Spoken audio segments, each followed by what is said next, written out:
औरंगजेबाच्या कबरीला पुरातत्व खात्यानं संरक्षण दिल्यानं राज्य सरकारला संरक्षण द्यावं लागलं. फडणवीसांचं स्पष्टीकरण. मात्र औरंगजेबाचं उदात्तीकरण होणार नसल्याचं फडणवीसांनी ठणकावलं.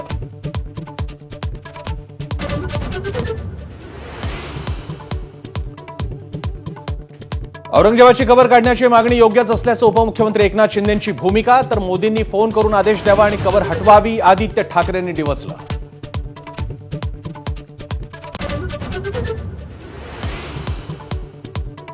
औरंगजेबाची कबर हटवण्यासाठी विश्व हिंदू परिषद आणि बजरंग दलासह हिंदुत्ववादी संघटना आक्रमक. राज्यभरात जिल्हाधिकारी कार्यालयांसमोर निदर्शनं. कबर उखडून फेकण्याचा इशारा.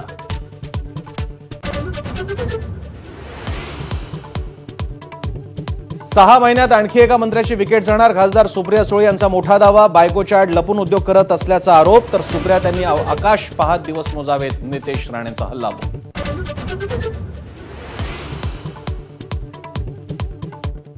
लाडकी बहीण योजनेत दुरुस्ती करणार पण योजना बंद करणार नाही. अजित पवारांची विधानसभेत ग्वाही. नावं कमी झालेल्यांकडून पैसे परत घेणार नसल्याचंही केलं स्पष्ट.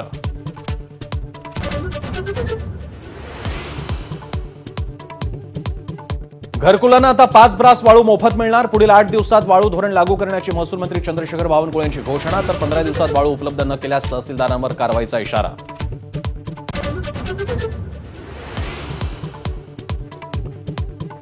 ऊस उत्पादकांना एक रकमीच एफआरपी द्या. मुंबई हायकोर्टाचे राज्य सरकारला आदेश. टप्प्याटप्प्याने एफआरपी देण्याचा सरकारचा निर्णय कोर्टाकडून रद्द.